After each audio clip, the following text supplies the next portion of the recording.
Well, welcome, Josie. It's great to get to talk to you today. Thank you. For those of you out there in our audience that don't know, this is Josie Keller. And Josie and I met through a mutual friend, Pippa, and made our introduction. I'd worked on and off with Pippa over the years through PAIR, a wonderful organization here in Portland that benefits homeless and underrepresented youth in our city. So they're doing wonderful things. And you know, I get so many recommendations from people, but when I looked at your work, Josie, I was really blown away on a lot of levels. I think that the work shows a real depth of emotion and character in the pieces. And that's what really meant something to me initially. And so as you and I continue to talk, like we have with other artists, we've been trying to do these sort of online features and focal points, and selecting your current body of work, the work that you're currently doing with the lambs. I thought that might be like a really good place for you to start talking to us about, and sort of how you came into that body of work, and what you're doing with this body of work. And tell us a little bit more about that. Yeah, hello, thank you. Okay, so since you mentioned Pippa, then maybe that I will go into that project. So I used to live in Oregon. I don't live there right now, and did workshops at PAIR. And then I had moved to Vermont and wanted to somehow do another project with PAIR, and did an interview project. It was long-term and long distance. And what I had done for that project was I would interview the kids that wanted to participate, so homeless youth or youth in transition, and interview them about their life experience and their history, and if they wanted to make a specific statement. But instead of photographing them, so there are people who do this portrait photograph projects with homeless youth, it seems to be common. Instead of it, I asked the kids to describe themselves and describe their surrounding. And then according to that description, which was only in writing and only with street names, so not their given name, I created small scale ceramic figures. And when I looked for some surrounding that would create this atmosphere, what the kids had described, and then I photographed that. And that way I felt I could give the kids a voice to express something, and it would be personal, but at the same time I could protect their privacy. So at that time I would work with clay and make figures and sculptures, but then the final product would be lens-based, like a photograph. And then I also did some experimental animation with clay puppets.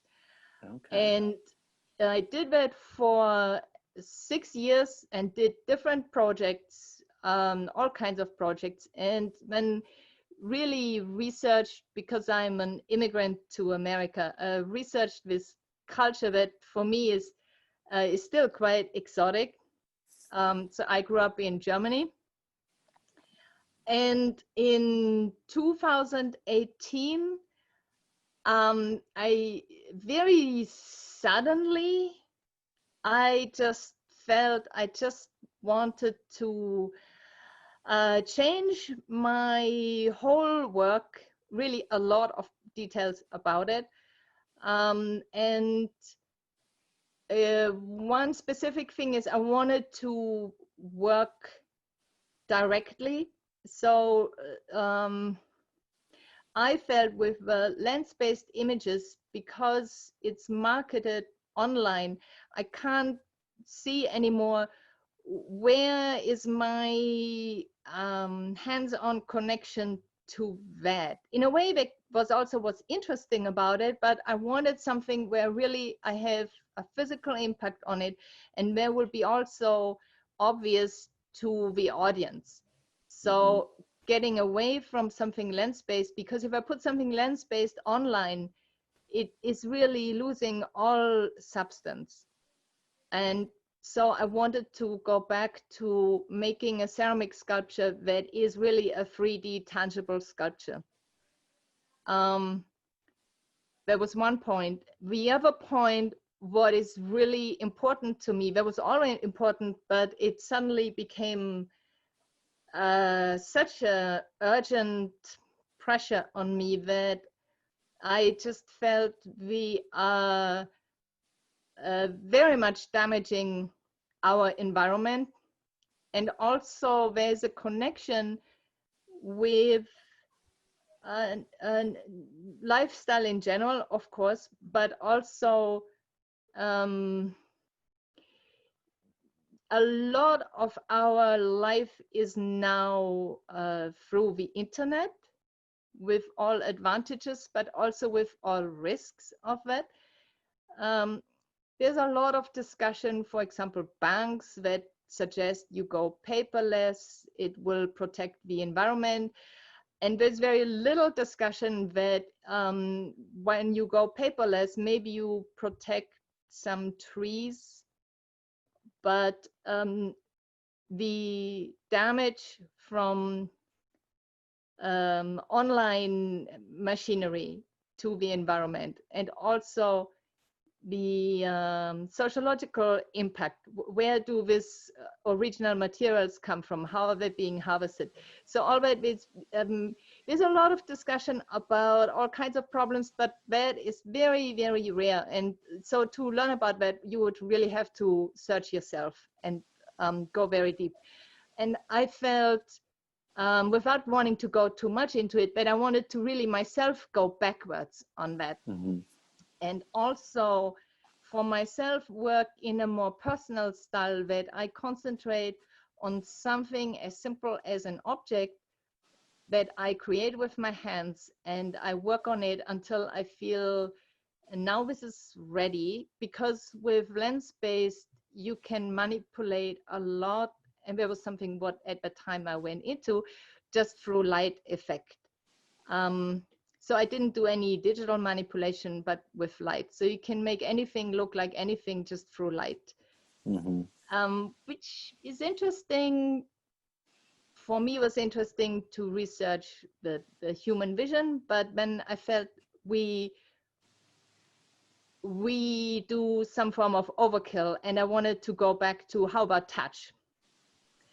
So I started and used also quite literally as a topic nature, and initially started with very small things that lie around in nature, small twigs, small stones, and did some form of trompe-l'oeil if you wanted. So in ceramic, that seems to be a thing, trompe-l'oeil ceramic. Mm-hmm. And then did that for the first 2 years. Build up a body of work that's kind of really like a Darwin's evolution. It starts with tiny little organisms and then grows up. And then when Corona started in April, mm-hmm. and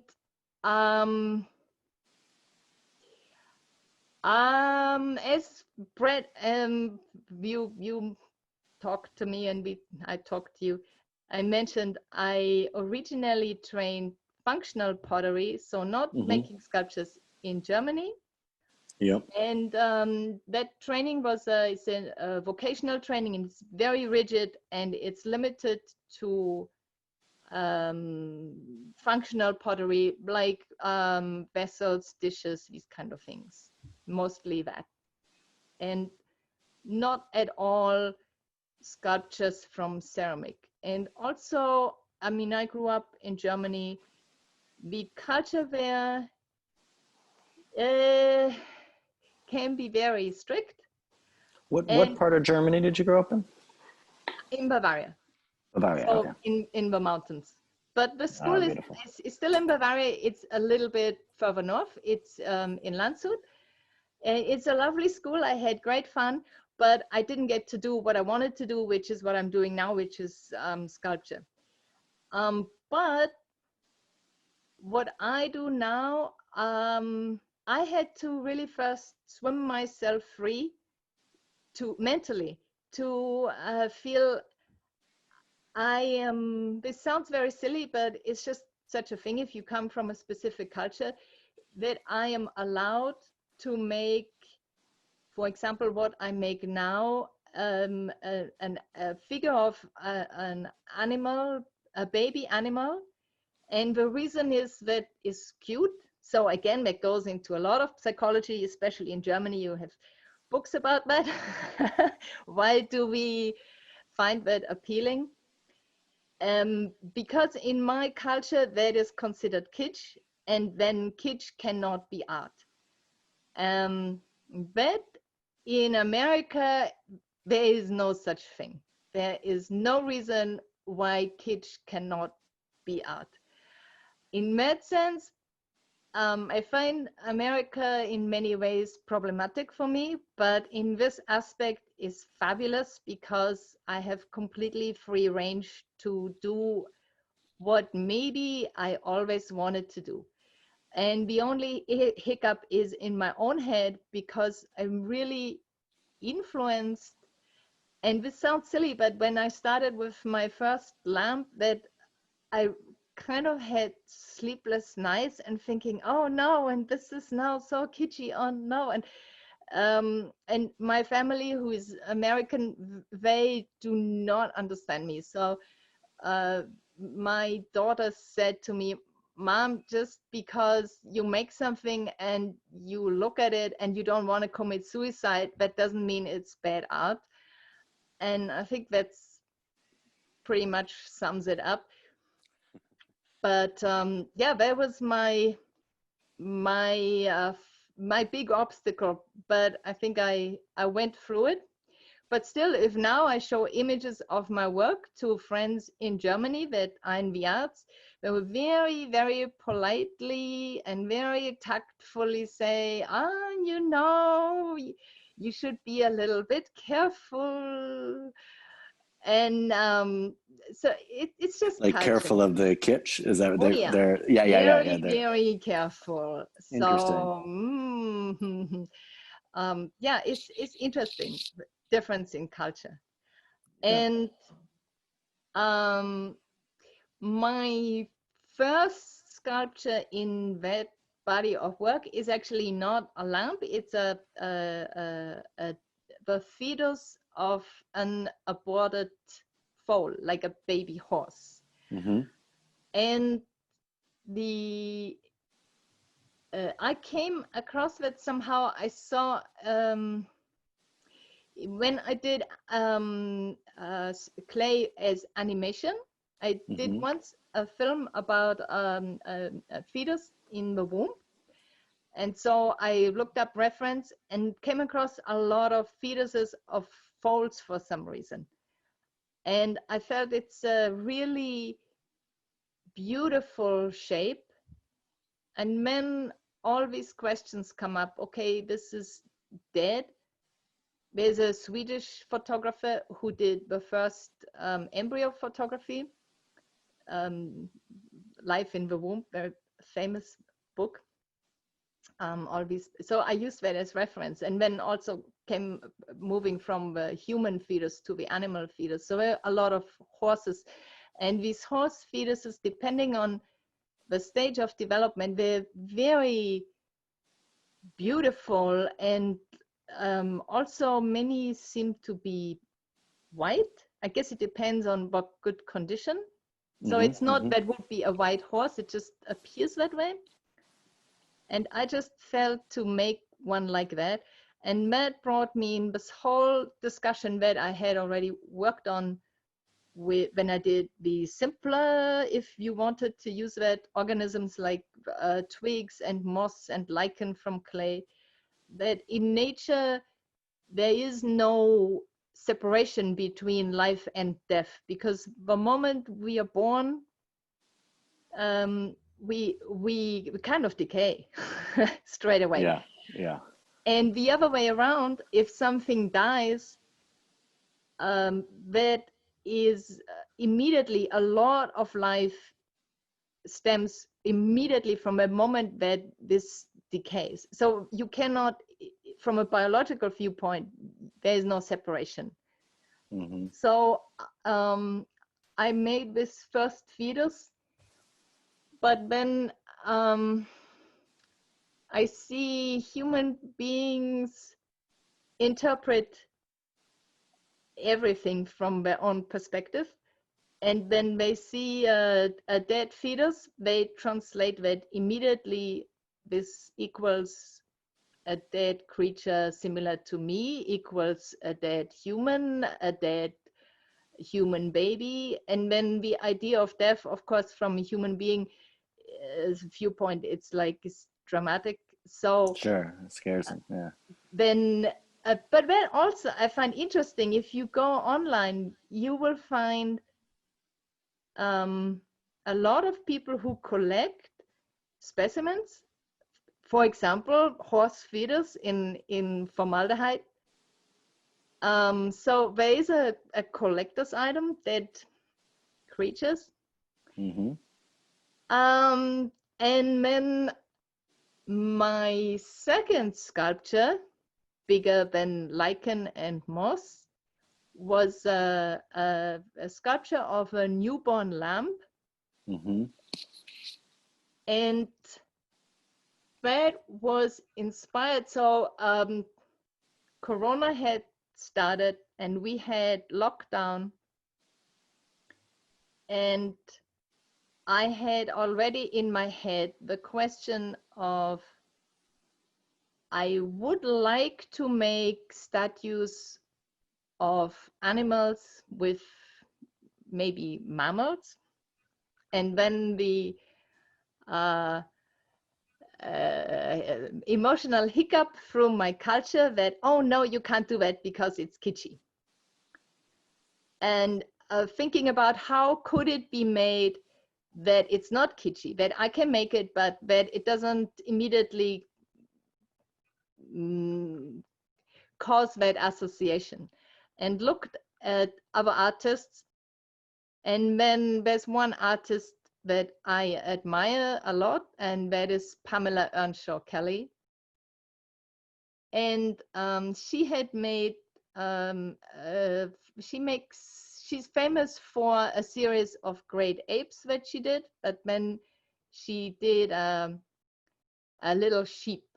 And it's a while ago, so I inquired with the gallery and I asked if I could buy it. And then at Corona time, I asked them again, and they had very much reduced the price. And so I was like, oh, this is fabulous. Now I can afford the sculpture. And so I purchased it, and then it arrived in my house and I unpacked it, and it was completely shattered in 1,000 pieces. And I called up the gallery, and I didn't understand what this was about. I mean, I have never seen anything like it. So I couldn't make sense of it. So I called them up, and they called me back immediately, and they're very professional and all that. And then apparently what had happened was he had packed it very well in a crate and with everything what's necessary. And during packaging, someone had opened it and assumed there was something valuable for resale in it. And then there was the sculpture in it, and this person didn't think it was valuable and repacked it in a cardboard box, and without being careful, and through that it got broken. And I was so devastated by that. And I was actually surprised how devastated I was about this, especially, I mean, I got immediately a refund and what else, but I just was really in tears. And that night I made my first sculpture, and it's the sculpture I had bought that was broken was a sheep, and then I made a little lamp, and it wasn't necessarily conscious. It was really something, it just came over me that I felt I need to somehow try and repair something what had happened. It was almost like you were mourning the loss in a way. I was. Yeah. Also because the artist is older now, and she's not incredibly famous, and there's not that much around. And I felt I tried to, because I didn't initially know what had happened, I tried to figure out what was going on. And then with the gallerist, who then told me, oh no, this was in a big crate, this was well packed, then I realized, oh, someone had opened that and taken all the labels off and putting it on a different box, etc., etc. And I mean, of course, my life situation is I'm an artist, but I felt somebody opened that, was trying to look for something valuable, and there's this sculpture in it, which is so unbelievably beautiful. And he thinks, oh no, this is nothing. And just tosses it back in without wrapping it, you know, like really like, oh, whatever. And this is something where I felt like, oh my God, like you wanted to steal something, you had this in your hands, and then you decided, oh no, that's nothing, let's just, who cares? Mm-hmm. So I felt we live in two different universes. And then I had made the first sculpture, then something just, I don't know, I just got into it, that I have made these lamps since. It's not necessarily an animal that I had thought about previously, but now I feel like I have some form of lamp obsession. So, That's great.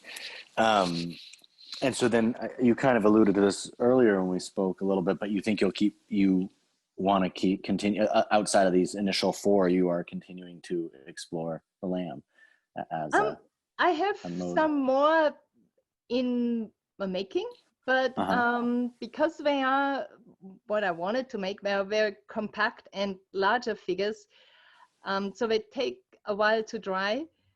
And I live now myself again in the mountains, where I grew up, not same place but comparable place. And we have it's not tropical, but this summer was tropical with heat and rain. And I had initially the experience, you think it was so hot now for 2 weeks, the sculpture must be dry. And then you fire it and suddenly you hear this pop. And then you open the kiln and it exploded because there was some part of it what didn't dry. So now with these larger, considerably larger sculptures, I will just not push my luck. And so they take, to be on the safe side, they take a month to complete. But yeah, I now in my head, you know, I'm thinking maybe in the past I would have thought it's restricting to limit myself to one single topic, in this case even just one type of animal. But then, you know, in Asia, where I spend a lot of time, there are traditional Chinese painters that if you learn Chinese ink painting, you go through certain exercises. And the very first exercise that you learn is painting bamboo, because it's a certain way of holding the brush. But then there are some famous artists, they spent their whole life long doing nothing but painting bamboo, like nothing. And then you look at what they did, and it is not boring. It's like, oh my God, everything human to express, you can express with one thing. And I feel the same thing with this lamps, that maybe it could be anything. You could take any topic and then use that and build up a vocabulary and express yourself through this one single topic. It seems to me, at least for me, the lamps offer that. And then maybe a second situation happened that most people in Portland are very aware of. So in May, we had the murder of George Floyd. And hopefully a lot of people are shocked about that. And that caused me to make the second lamp, which will be shown with you, Brett, which is a black lamp. So I work with porcelain, and porcelain it's the kaolin, it's white. And in the arts, I have often thought about, we tend to always do self-portrait, and then how to create more diversity. So I found a supplier who has entirely black porcelain. So it's not a stoneware, it's a porcelain. And it is pitch black. And it's extremely finicky to work with, but it's beautiful. And so the second lamp I made is, I don't want to say directly related, but definitely there is a connection to George Floyd. And then what I mentioned before, how you can express yourself, this is still a newborn lamp, but at that moment where a lamp, for example, or another animal for the first time stands up or tries to stand up.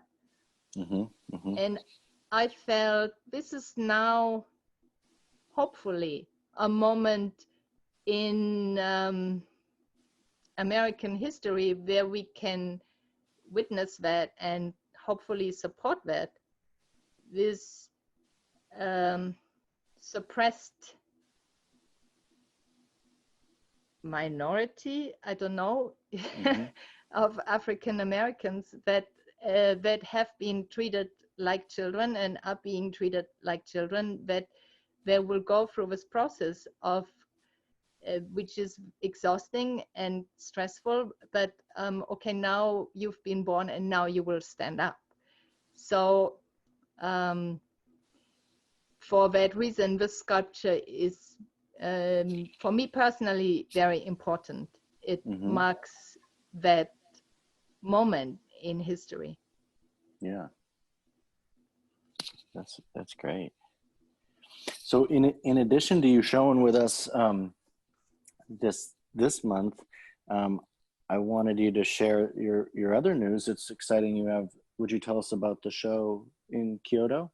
I always like to let everybody know other things, other projects you're working on as well. That show, so Kyoto, I went for the first time in the late 90s, and I wanted to learn making bowls for a tea ceremony, which it's its own thing in many details.